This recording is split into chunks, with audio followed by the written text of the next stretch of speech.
أهلا بكم في قناة قصص وروايات. أكلمكم النهاردة عن قصة الريشة في الرياح. كان مكان يا حباب كان فيه ريشة صغيرة خفيفة قوي، لونها أبيض ناصع وطرفها ذهبي كده يلمع في الشمس. الريشة كانت قاعدة فوق شجرة كبيرة، حاسة إنها مش مهمة ومش عارفة تعمل حاجة في حياتها. في يوم جت ريح قوية خطفتها وشالتها بعيد بعيد. الريشة كانت خايفة وتقول: يا ربي، أنا رايحة فين؟ ليه بتطيروني كده؟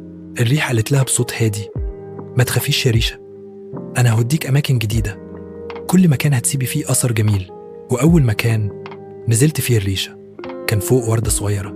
الريشة وقعت على الزهرة ونزل منها شوية حبوب لقاح. ساعدت الزهرة تكبر وتفتح أحلى من الأول.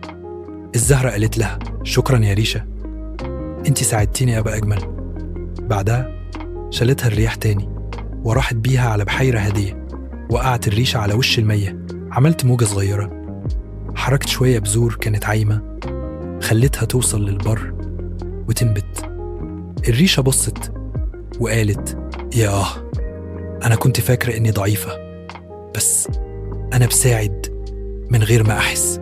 وبعد كده الرياح فضلت تاخد الريشة من مكان للتاني، على صحراء، على جبل، على غابة، وفي كل مكان كانت بتسيب أثر جميل، تساعد بذرة تزرع أو زهرة تفتح أو نبتة تكبر. في الآخر الريشة قالت للريح: دلوقتي فهمت، مفيش حد في الدنيا ملوش فايدة، حتى لو كان خفيف وضعيف زيي. الريح ردت وقالت: كنا بنسيب أثر حتى لو إحنا مش شايفينه دلوقتي. واتبسطت الريشة وحست إنها مهمة، وابتدت تطير في السماء وهي فرحانة وتضحك مع الهوا. العبارة: كل موقف في حياتك حتى لو حسيته بسيط أو ضعيف ممكن يسيب أثر جميل في مكان أو في قلب حد تاني. المهم تفضل تتحرك وتكمل الرحلة. أتمنى أن تكون القصة نالت إعجابكم، وتنساش تعمل لايك للفيديو والاشتراك في القناة. شكراً.